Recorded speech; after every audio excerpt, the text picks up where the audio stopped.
Ya, bismillahirrahmanirrahim. Assalamualaikum warahmatullahi wabarakatuh. Assalamualaikum warahmatullahi wabarakatuh. Alhamdulillahilladzi arsala rasulahu bil huda wa dinil haqq yudhhirahu 'ala ad-dini kullihi wa kafa billahi shahida. Salatu wassalamu ala Rasulillahi sallallahu alaihi wasallam nabiyina al-mustafa wa ala alihi wa sahbihi ahla sidqi wal wafa, amma ba'd. Bapak Ibu sekalian, jamaah Masjid Al-Kautsar yang dirahmati Allah Subhanahu wa taala.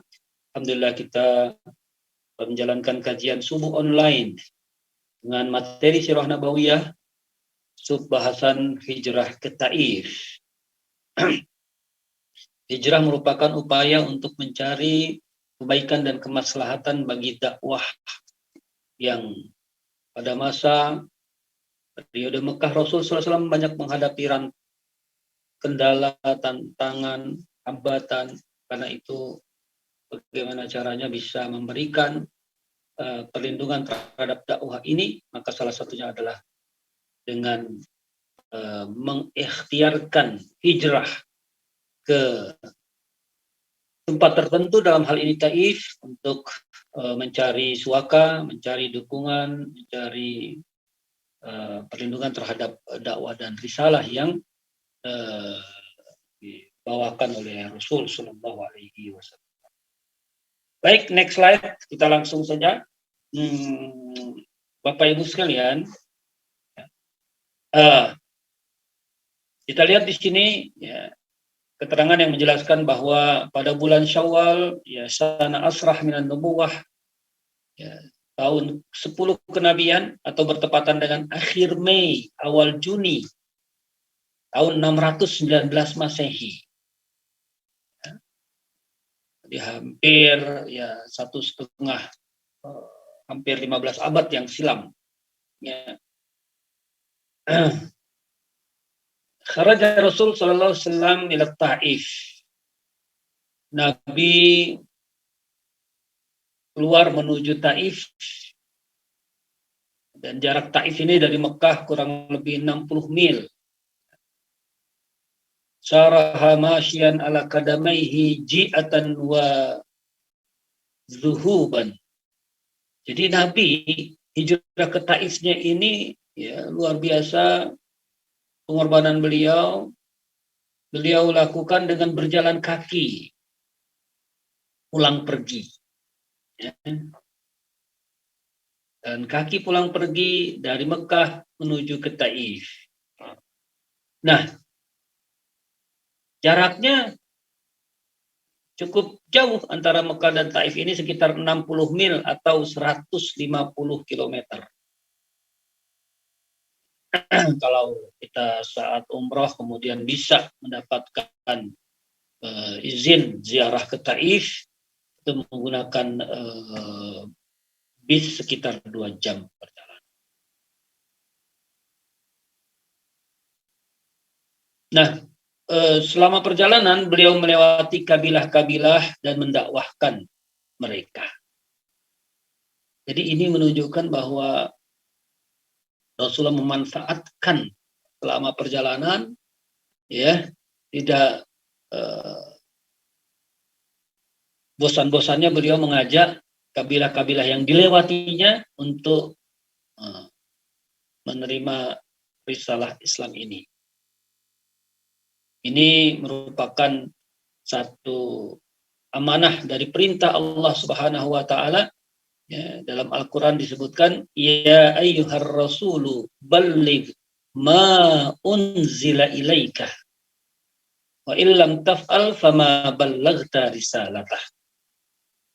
Wahai Rasul, sampaikanlah apa yang telah diturunkan kepadamu, dan jika engkau tidak melakukannya, maka engkau tidak menyampaikan risalahnya. Jadi kita bisa bayangkan bagaimana Nabi berjuang, bersusah payah, melewati medan yang sulit tentunya, karena banyak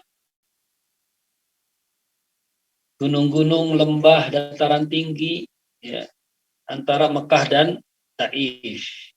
Bahkan Taif dikenal ya, salah satu daerah yang secara geografis berada pada ketinggian dan cuaca juga sejuk dan dingin. Di Taif itu karena termasuk bagian dari dataran tinggi, di samping juga kesuburan tanahnya yang sangat dikenal di Taif tersebut.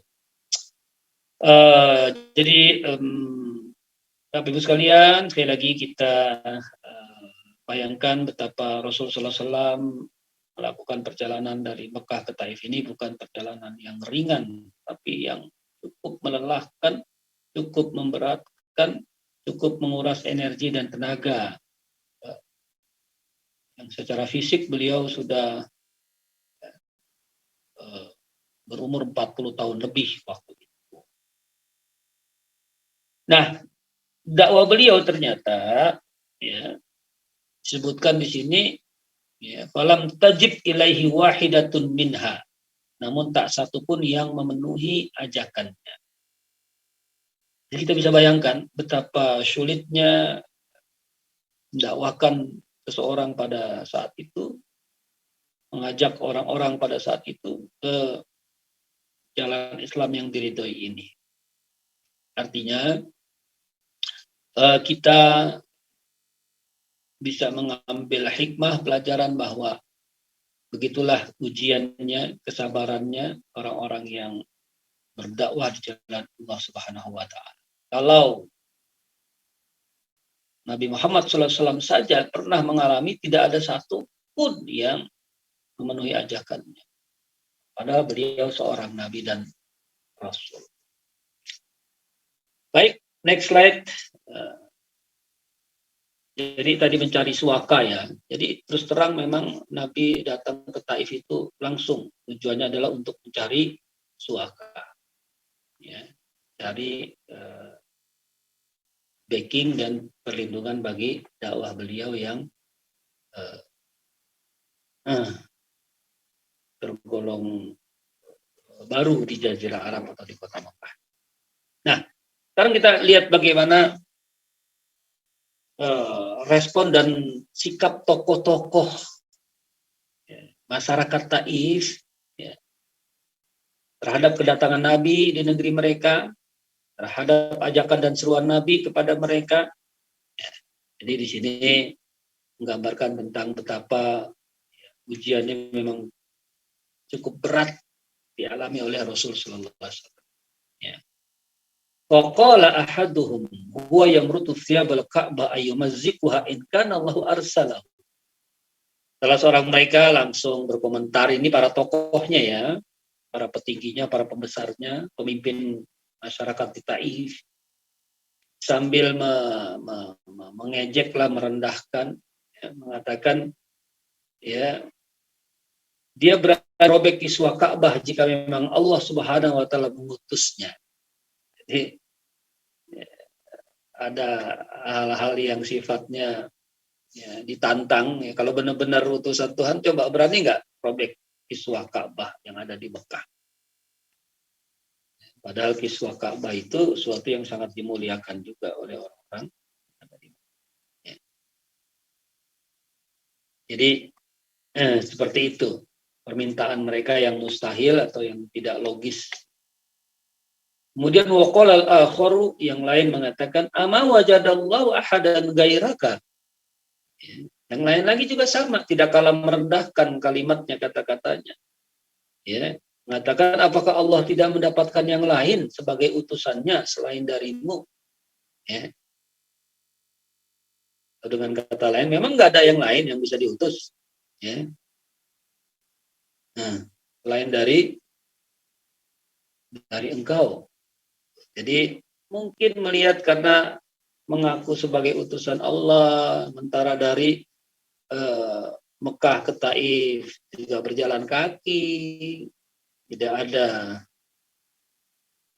kendaraan yang ditunggangi, bahkan hanya dikawal oleh Zaid bin Haritha seorang diri, hanya berdua, tidak ada tanda-tanda sebagai utusan Allah Subhanahu wa Ta'ala. Itu sikap yang kedua. Yang ketiga, ini juga tidak kalah menohoknya lagi. Yang ketiga mengatakan, ya, waqala tsalitsu, yang ketiga, tokoh yang ketiga mengatakan, wallahi la ukallimuka abada in kunta rasula la anta a'zama khataran min an arudda alaikal kalam. In kunta takdzib 'ala Allahi ma yanbaghi an ukallimak. Jadi yang ketiga ini lebih pedas lagi, ya. Dia mengatakan, aku tidak akan mau bicara denganmu selamanya. Jika engkau benar-benar Rasul, maka benar-benar sangat berbahaya kalau aku menolak perkataan. Ya. Tapi jika engkau berdusta atas nama Tuhan, maka sudah sepantasnya aku juga tidak ingin berbicara denganmu. Ya. Jadi intinya pokoknya ketiga-tiganya ini secara tegas, ya, menolak, secara tegas, ya, tidak berkenan menerima seruan dakwah dan ajakan Rasulullah Shallallahu Alaihi Wasallam. Ya. Lalu apa yang dilakukan oleh Rasulullah Sallallahu Alaihi Wasallam melihat, ya, respon dan sikap, ya, tokoh-tokoh masyarakat Taif yang tidak simpatik itu, ya, bahkan cenderung melakukan pelecehan, penistaan, penganiayaan, bersikap tidak menyenangkan dan sebagainya. Maka yang dilakukan oleh Rasul setelah itu adalah faqama anhum Rasulullah Sallallahu Alaihi Wasallam wa qala lahu. Nabi langsung bergegas berdiri meninggalkan mereka. Ya, dan Nabi hanya berpesan kepada mereka, idza fa'altum ma fa'altum faktumu anni. Nabi cuma berharap kepada mereka, para tokoh tentunya punya pengaruh ke bawah, ke masyarakatnya, ke pengikutnya. Kalau itu yang kalian sikapi, Nabi mohon, maka rahasiakanlah kedatanganku. Atau rahasiakanlah tentang aku. Jadi itu yang diminta oleh Nabi. Ya nggak apa-apa lah kalau nggak nerima dakwah ini juga nggak apa-apa.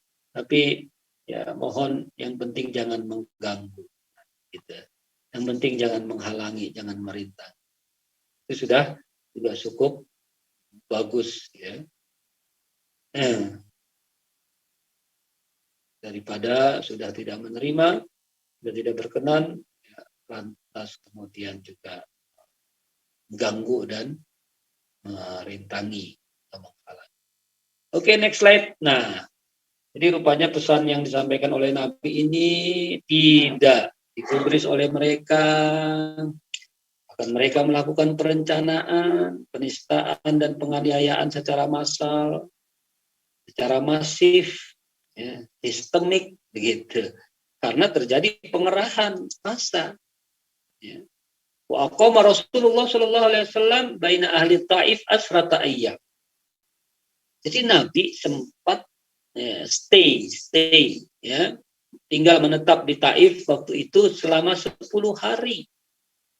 La yada ahadan min asyrafihim illa ja'ahu wa kallamahu. Nabi masih terus tidak bosan-bosannya mencari tokoh-tokoh lain, mencari pembesar-pembesar lain di Taif, didatangi, diajak bicara, didakwahkan.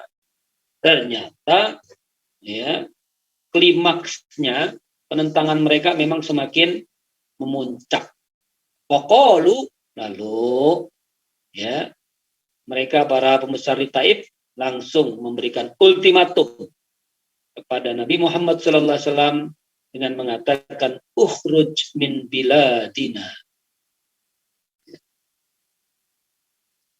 Ukhruj min biladina.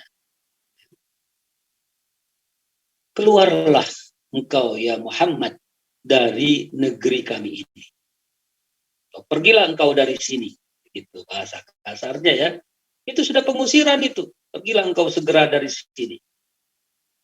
Tidak hanya mengultimatum menyuruh untuk pergi, kalau untuk menyuruh pergi saja sih mungkin masih nggak ada masalah, bisa pulang buru-buru ke Mekah dengan selamat. Ini tidak. Wa agharru bihi sufaha'ahum.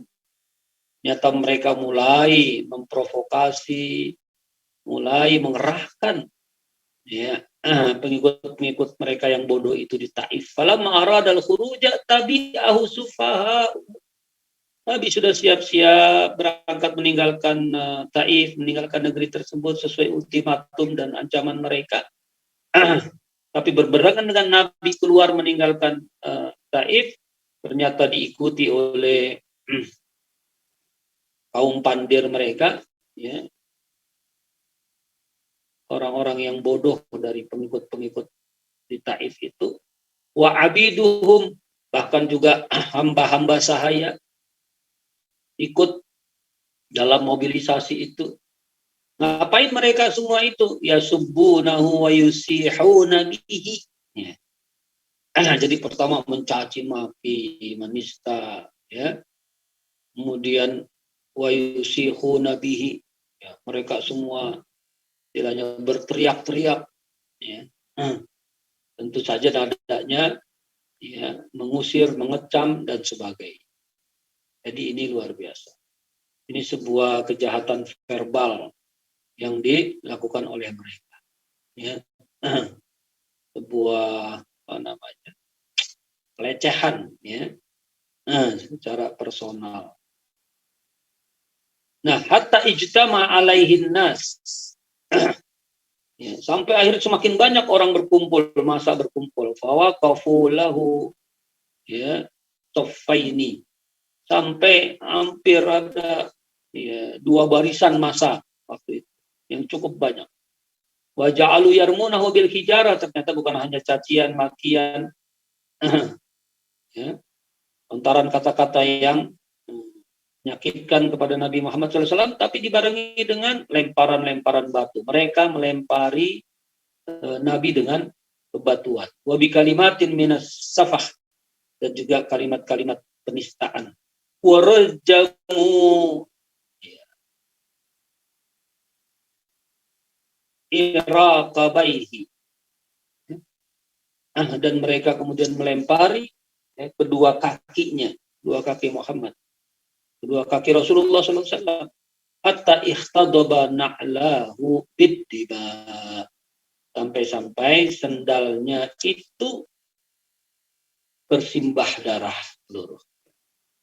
Ya, sendalnya nggak ketampak lagi terlihat karena sudah terlumuri oleh darah. Wa kana Zaid bin Harithah yakihi binafsihi hatta asabahu syajat fi ra'sihi. Syajat fi ra'sihi. Jadi Zaid bin Harithah yang mendampingi Nabi, yang menemani Nabi itu, ya, bagaimana beliau berjaga-jaga melindungi Nabi supaya tidak terkena lemparan batu. Ya, walaupun yang terkena akhirnya kakinya, tapi bagian kepala Nabi, tubuh Nabi aman karena dijaga-jaga oleh Zaid bin Harithah. Jadi Zaid bin Harithah ini menjadi tameng perisai hidup bagi Rasulullah SAW. Karena itu Zaid bin Harithah yang banyak terkena lemparan batu sehingga terluka di bagian kepala. Oke, next slide.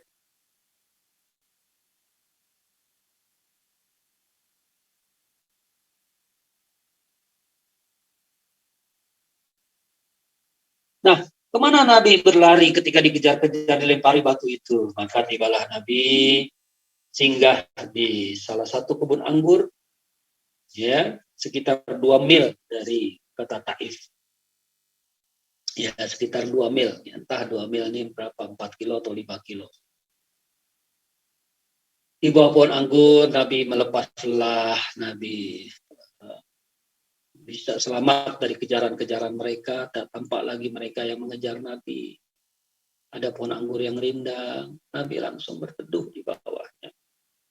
Di saat-saat itulah Nabi berdoa, menyampaikan keluh kesahnya kepada Allah, menyampaikan curhatan hatinya kepada Allah lewat untayan doa, lewat untayan munajat permohonan kepada Allah Subhanahu wa taala. Nabi berdoa, Allahumma ilaika ashku du'fa quwwati. Ya Allah, kepadamu aku adukan ketidakberdayaanku. Wa qillata hilati, ketidakmampuanku membela diri.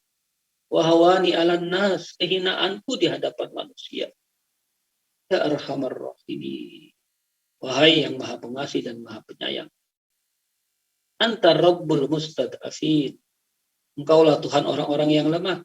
Wa anta Rabbi, engkau adalah Tuhanku. Ila man takiluni, pada siapakah aku hendak engkau serahkan? Bila ba'idin yatajahamuni, tempat yang jauh aku hendak engkau asingkan. Win malak tahu amri, ataukah kepada musuh aku hendak engkau kuasakan urusan. Illam yakun bika alayya ghadabun fala ubali. Namun jika engkau tidak murka kepadaku, maka semua itu tidak aku pedulikan.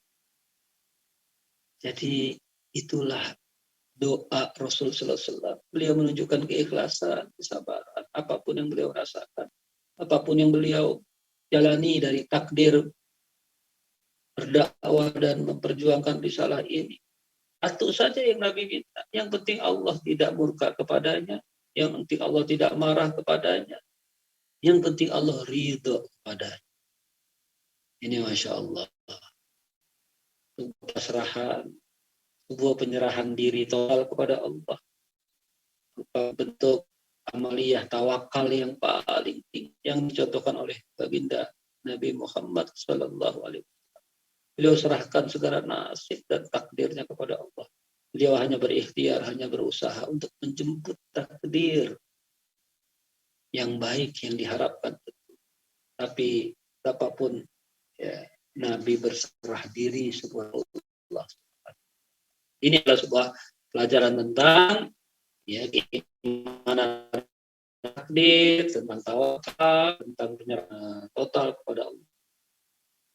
Oke, next slide.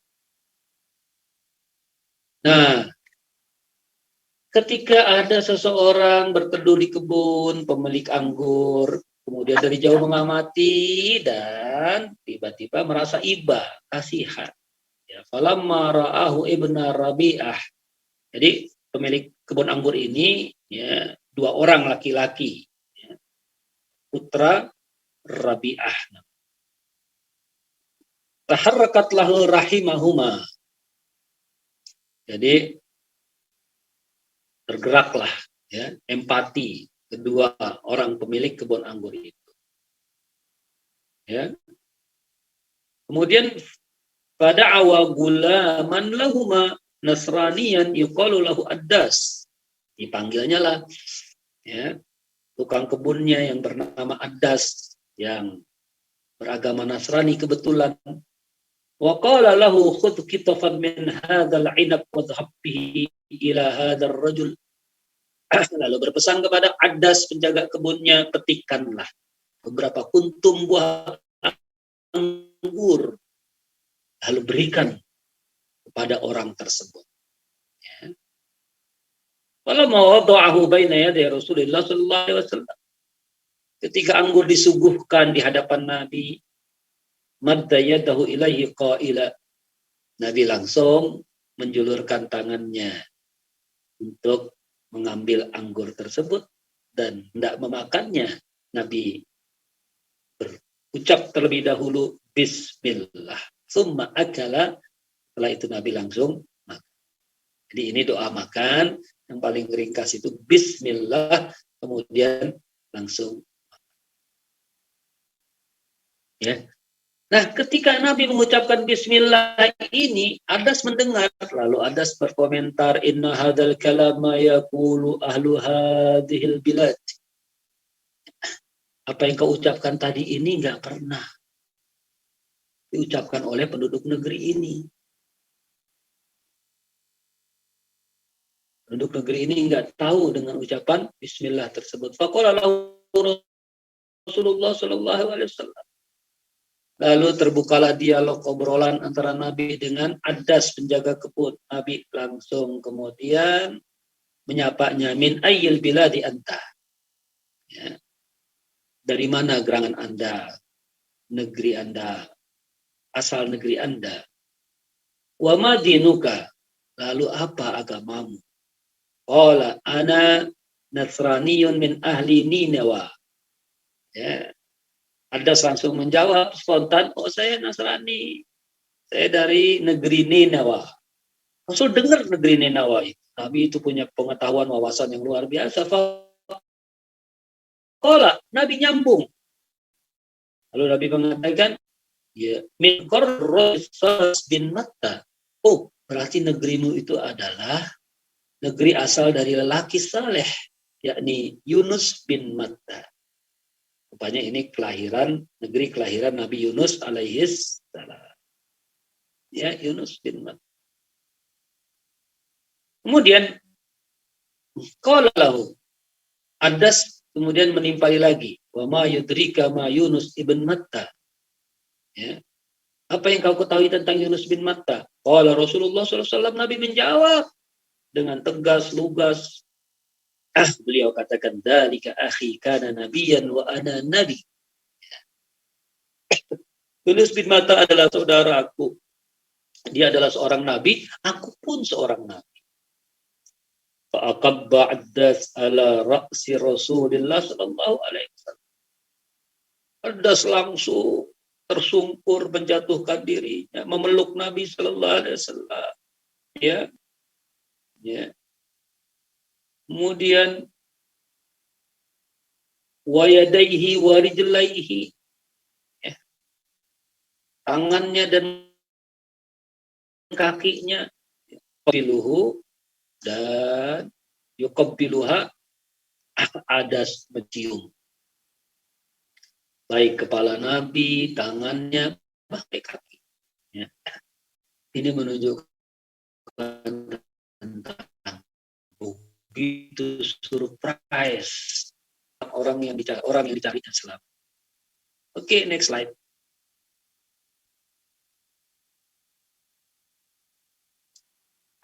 Ya, jadi tadi itu hikmah ya. Nabi ditolak semua orang selama perjalanan sampai ke Taif.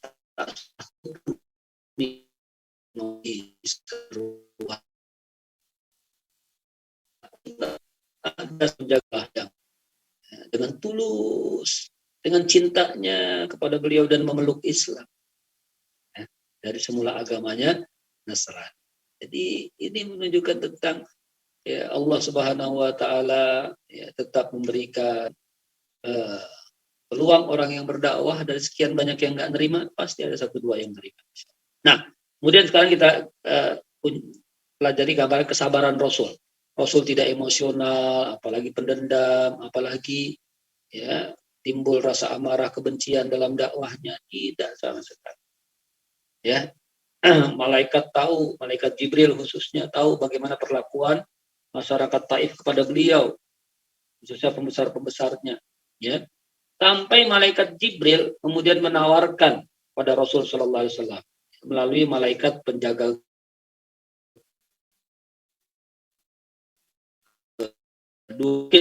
di Mekah waktu itu. Ya, tahu kepada Nabi begini, ya Muhammad, dzalika fama syi'ta in syi'ta. Wahai Muhammad, jika engkau izinkan, aku akan timpakan penduduk Taif dengan 2 gunung besar. Ya. Nah. Jadi 2 gunung besar itu sudah ditawarkan oleh malaikat untuk ditimpakan ke penduduk Taif. Kemudian qala Nabi sallallahu alaihi wasallam, menanggapi tawaran malaikat tersebut, ya, dengan kesabaran, kecintaan, dengan ketulusan, dengan keikhlasan. Ya, Nabi tidak emosi dengan perlakuan penduduk Taif yang sangat menyakitkan itu.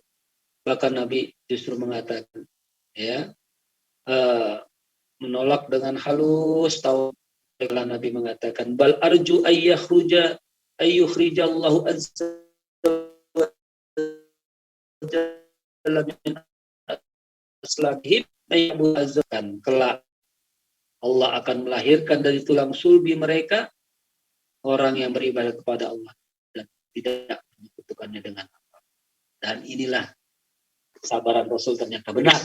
Nanti di kemudian hari di penghujung risalah Nabi dong seluruh penduduk Taif masuk Islam. Ya, wa ra'aitan nasa yadkhuluna fi dinillahi afwaja. Itulah yang digambarkan dalam surat. Oke, terakhir next slide. Terakhir kalau nggak salah ya. Nah, ini sebagai penutup lagi ada ya kegembiraan yang Allah berikan kepada Rasul sallallahu alaihi wasallam. Pulang dari Taif, ya Nabi berhasil mengislamkan satu orang kebun.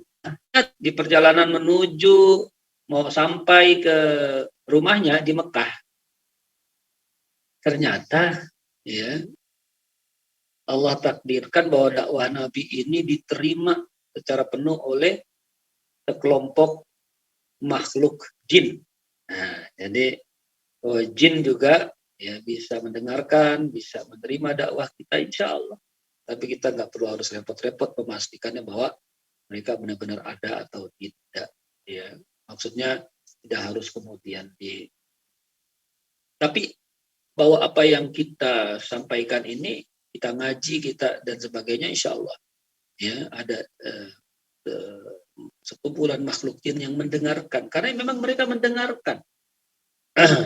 Jadi ketika Nabi mau sampai ke rumahnya di Mekah, makanya sampai sekarang di Ma'la tepatnya di atas Masjidil Haram itu dataran tinggi dari Masjidil Haram itu ada masjid namanya Masjid Al-Jin. Nah, disitulah Nabi bertemu dengan sekelompok kawanan jin yang mendengarkan dakwah Nabi. Ini ada dalam surat Al-Ahqaf ayat 29 sampai 32. Wa idh sarrafna ilaika nasaran minal jinni yastami'una al-Qur'an. Dan ketika kami palingkan kepadamu ya Muhammad beberapa makhluk dari kalangan jin, mereka istima, mereka mendengarkan, mereka menyimak Al-Quran. Falamma hadaruhu qalu ansitu. Nah, ketika mereka berbondong-bondong datang mendekati Nabi, mereka mengatakan di antara sesama mereka, diamlah kalian. Falamma qudiya wallau ila qaumihim mundirin. Setelah mereka mendengarkan, menyimak istima, mereka kembali kepada kaum mereka, memberi peringatan dari apa yang mereka dengar. Qalu ya qaumana inna sami'na kitaba. Mereka sekelompok jin itu kemudian mendatangi kaumnya dan mengatakan wahai kaum kami, sesungguhnya kami telah mendengar kitab ini. Ya. Anzala min ba'di Musa, unzila min ba'di Musa, yang telah diturunkan setelah Nabi Musa, musaddiqan lima baina yadayhi, yang membenarkan apa-apa yang ada dalam kitab ini, atau yang ada membenarkan apa-apa yang dibawakan oleh Nabi Musa. Yahdi ilal haqqi wa ila thariqim mustaqim. Kitab ini, Al-Quran ini, wahyu ini, dia menunjuki kepada kebenaran dan kepada jalan yang lurus. Ya qaumana ajibu da'iyallahi wa aminu bih. Hai kaum kami, sambutlah, jawablah, responlah seluruh orang-orang yang mengajak kepada Allah dan berimanlah kepadanya.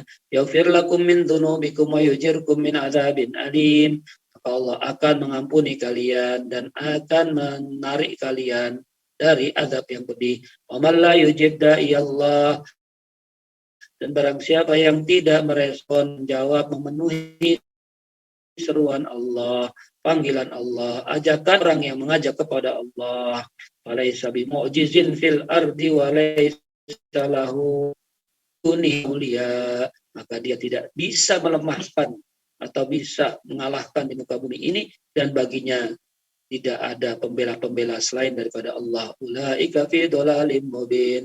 Itulah mereka orang-orang yang berada dalam kesesatan yang nyata. Jadi, Bapak Ibu sekalian, ini hikmah ya. Allah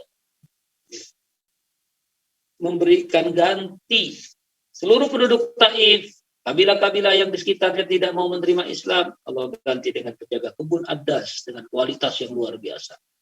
Kualitas keimanan, kualitas ketakwaan, cintaan kepada. Kemudian Allah ganti mereka sementara waktu itu dengan kawanan jin yang dengan khusyuk mengikuti bacaan Al-Quran Nabi, mereka mendengarkan dan mereka menyampaikan lagi kepada ya. Baik, itu Taif ya, yang beberapa pelajaran dapat kita ketikkan, hendaknya kita empati, kita simpati bahwa Nabi begitu memperjuangkan dakwah dan ajaran Islam ini.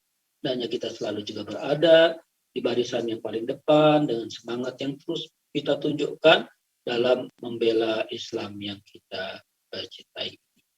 Ya, paling tidak kita juga bersemangat untuk menjalankan Islam, mendakwahkan Islam, mengajak orang lain kepada Islam. Yang kedua adalah pelajaran tentang kesabaran, keikhlasan dalam dakwah. Memang tidak mudah mengajak orang kepada Islam. Kemudian yang ketiga adalah kita yakin bahwa ketika kita berdakwah, ya insya Allah Allah akan berikan hidayah kepada orang-orang yang kita dakwah.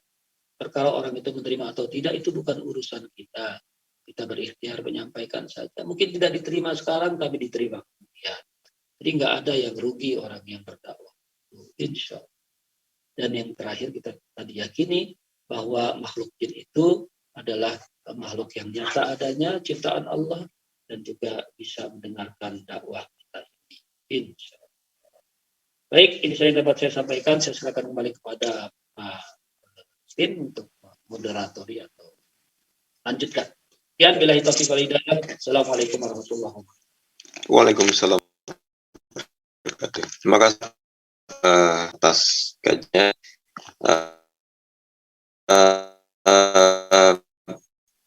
Mungkin dari Bapak Ibu kajian lain kali ini ada yang mau bertanya tentang kajian yang baru saja disampaikan oleh Ustadz Muhammad Said. Dipersilakan. Kalau mau langsung juga, tapi di chat, ruang chat nggak ada, dan di YouTube juga belum ada. Silakan Bapak Ibu, kami beri kesempatan untuk bertanya.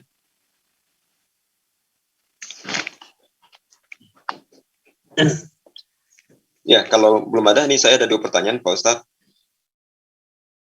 Oh, ya. Yang pertama cari suaka ke Taif, Ustadz. Apakah Taif itu kota atau daerah yang terdekat dengan Mekah, yang lebih mudah, relatif mudah dijangkau?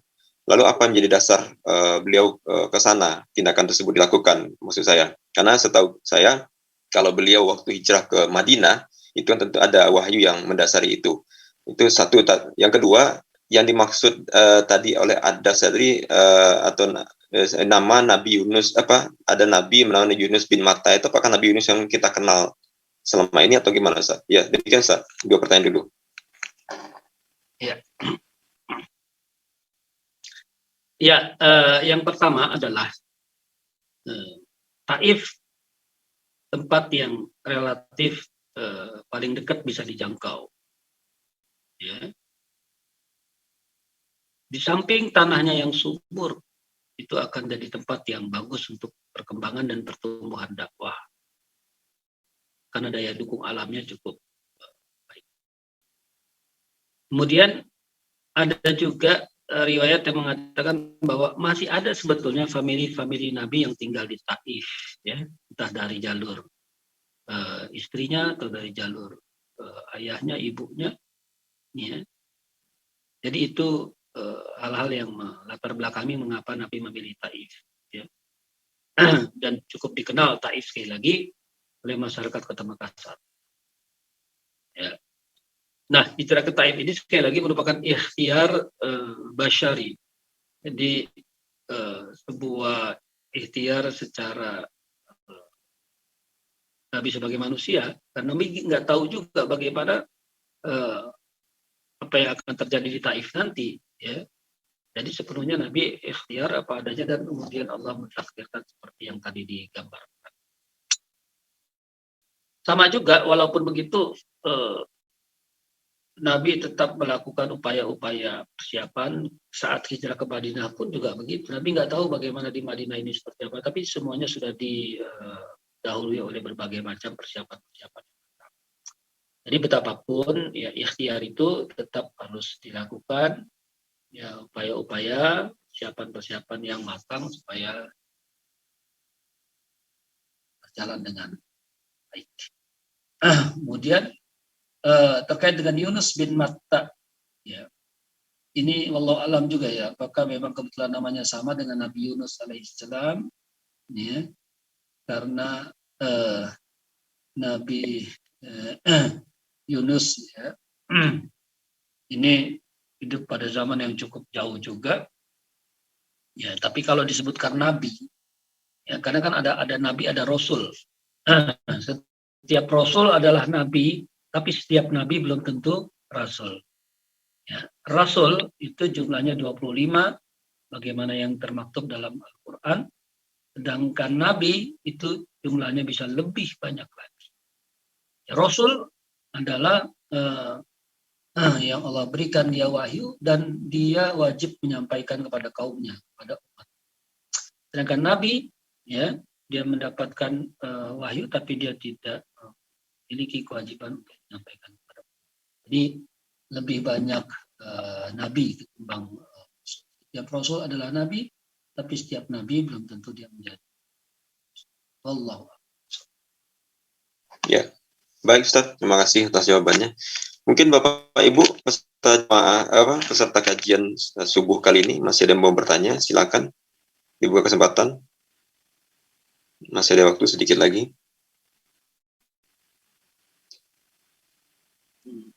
Bapak Ibu, silakan. Kalau nggak ada, yaudah. Kalau nggak ada, Ustaz, silakan ditutup saja dengan doa, Ustaz. Ya, baik Pak Spin dan semuanya yang lain, Bapak Ibu sekalian, mudah-mudahan kajian kita menjadi berkah, ilmu yang bermanfaat kita. Akhiri dengan sama-sama sejenak berdoa bermunajat kepada Allah Subhanahu wa taala. Kita awali dengan bacaan umul kitab surah Al-Fatihah. Bismillahirrahmanirrahim. Maliki yaumiddin.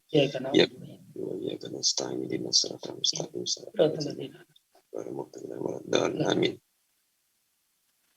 Bismillahirrahmanirrahim. Alhamdulillahirabbil alamin. Allahumma shalli ala sayyidina Muhammadin wa ala ali sayyidina Muhammad. Allahumma inna nas'aluka salamatan fid din wad dunya wal akhirah wa afiyatan fil jasad.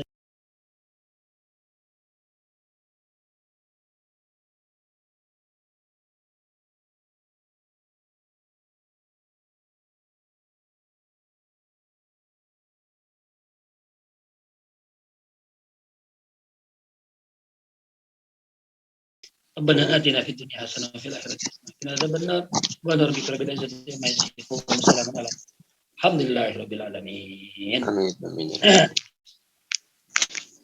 Baik Ustaz, dengan demikian dan tutupnya dengan doa tadi berakhir juga kajian kita pagi ini.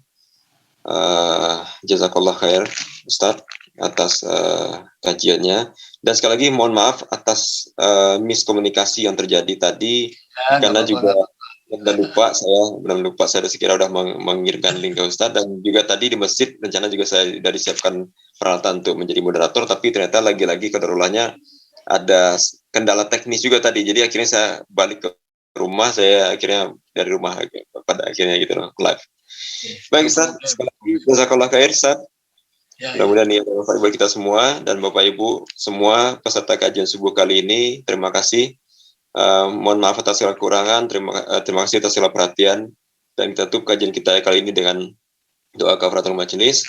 Subhanakallahumma wa bihamdika asyhadu an la ilaha illa anta astaghfiruka wa atubu ilaik.